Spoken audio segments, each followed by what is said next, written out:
Hello everyone, Grim here, and as you can probably tell, it's time for another narration. This one is part 2 to Dream of Me, written by the amazing author duo Darkheroxx and Beautiful Nightmare. So please, sit back, relax, and let's enjoy.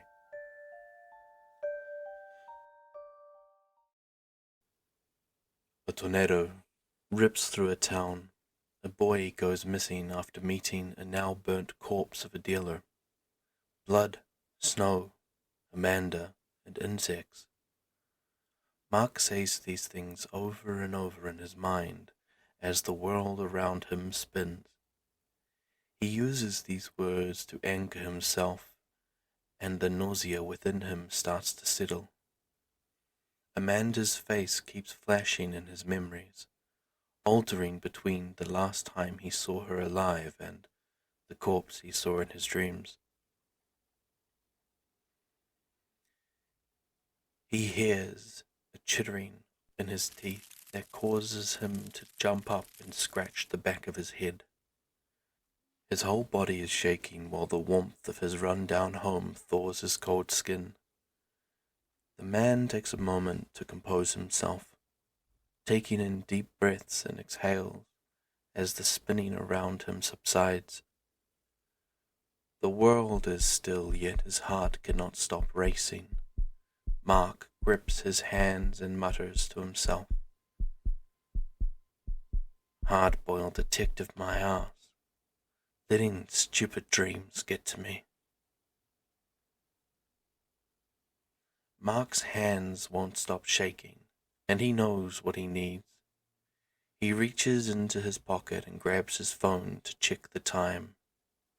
It's 12:15 a.m., and he needs to get his fix.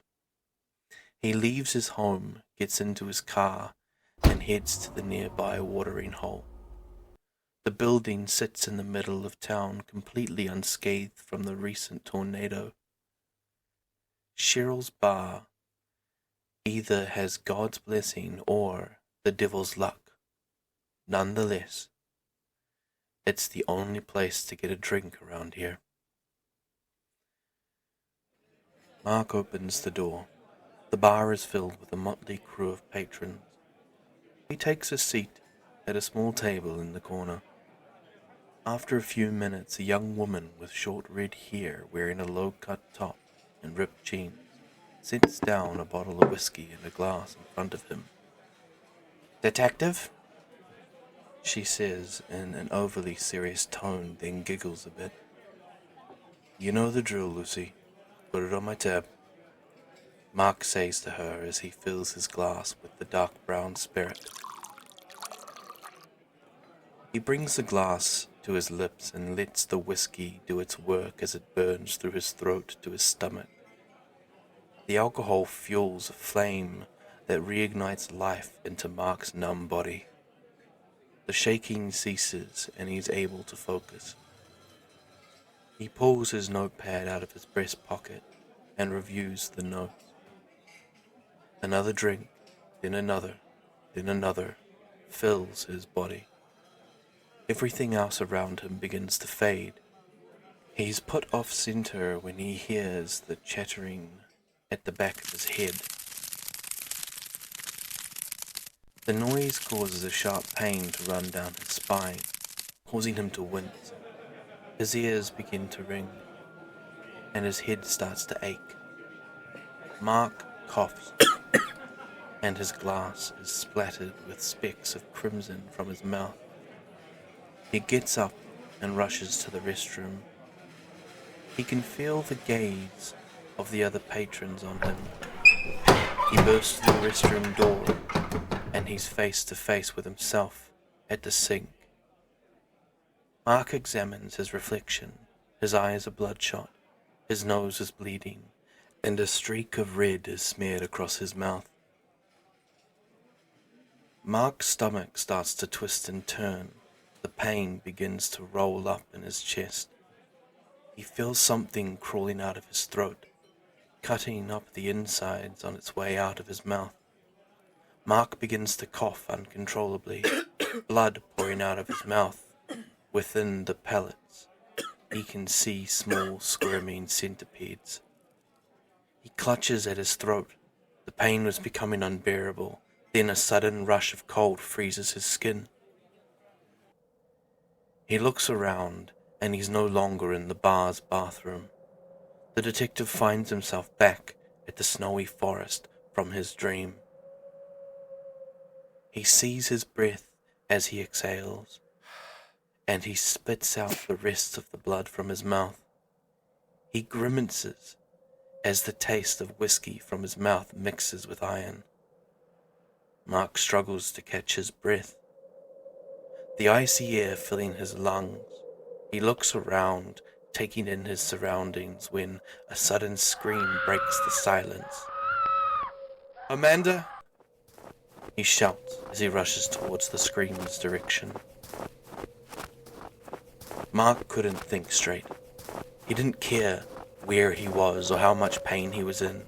Investigation faded from his mind, and the only thing he could think about was Amanda. The snow crunched under his feet. He struggled to keep his footing, yet he continued on. Mark ran and ran, the screaming becoming louder and louder. Then she was in view. Standing in a clearing, her blue flower-printed dress stood out brightly in contrast of the snow. Amanda turns towards him, and Mark gains a second wind. Everything becomes numb as he rushes towards his wife. As soon as he reaches her, he pulls her into an embrace. Mark buries his face atop her head, choking back tears as he calls out, "Amanda, honey." He feels her in his arms. He can smell her here and is overcome with relief and pain. He wanted to tell her all the words that were lost in the time she was missing. He wanted to tell her how much he missed her, how much he loved her.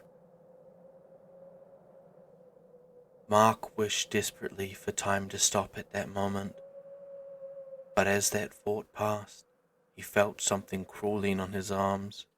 He stumbled back, swatting at his arms to find those damn centipedes crawling all over him. Mark turned towards his wife. She looked at him with absolute fear in her eyes as the centipedes and their tiny, serrated legs began to envelop her. "Amanda!" he screamed and began to pull the creatures off her body. Mark didn't realize that the things themselves were crawling out from the ground beneath them. He continued to pull the centipedes off her body as she stood paralyzed with terror. As soon as she was clear, he pulled her arm and led her away from there. The centipedes continued to crawl from the ground, small holes emerging from the snow to reveal more and more of those wriggling creatures. The swarm gathered and the whole woods was filled with a cacophony of chittering legs. They continued to run. Mark's main objective was to get them the hell out of there. He finally found his wife, and he didn't want to let her go again. Mark was determined to finally save her. He had to save her. He turned around to see a massive black mass of wriggling centipedes making their way towards them. It was unlike anything he had ever seen before. These centipedes of all varying sizes snapping their mandibles at him and Amanda. Not only was the swarm catching up to him, so was his exhaustion. He couldn't see a way for both of them to survive, but he knew with all of his being he needed her. He needed Amanda to survive. Then, in front of him, there was a large oak door. It stood still in the middle of the forested hellscape. Without a doubt, he felt that that door was the exit. But it would only take one. He pushed Amanda ahead of him and cried out, "Run!" Amanda turned towards him. Her mouth moved, but nothing came out. Mark couldn't understand what she was saying. He turned back towards the swarm of centipedes, and he accepted his fate. Mark let out a cry, not wanting to turn back to see his wife. It was too much for him already. He allowed these tiny things to eat away at him, slowly, his body, piece by piece, becoming engulfed by the black mass. He was drowning. He jolts awake at the table, knocking down the empty bottle of whiskey. Mark looks to see other bar patrons turn to stare at him. His body aches, his throat stings, and he slowly gets up from his seat. He struggles to keep himself balanced. Then he hears a buzzing coming from his pocket. He slowly pulls his phone out of his pocket and pulls it up to his ear. He sobers when he hears, "Hey Mark, I got a lead." And that's the end of that story. That was an amazing part 2. So, it looks as though we're going to have a few more in this series of events, and I am very much looking forward to the next one. So, as always, thank you for your time. Be safe wherever you are. You can choose to like and subscribe if you like, but otherwise, this is Grim, and I'm signing off.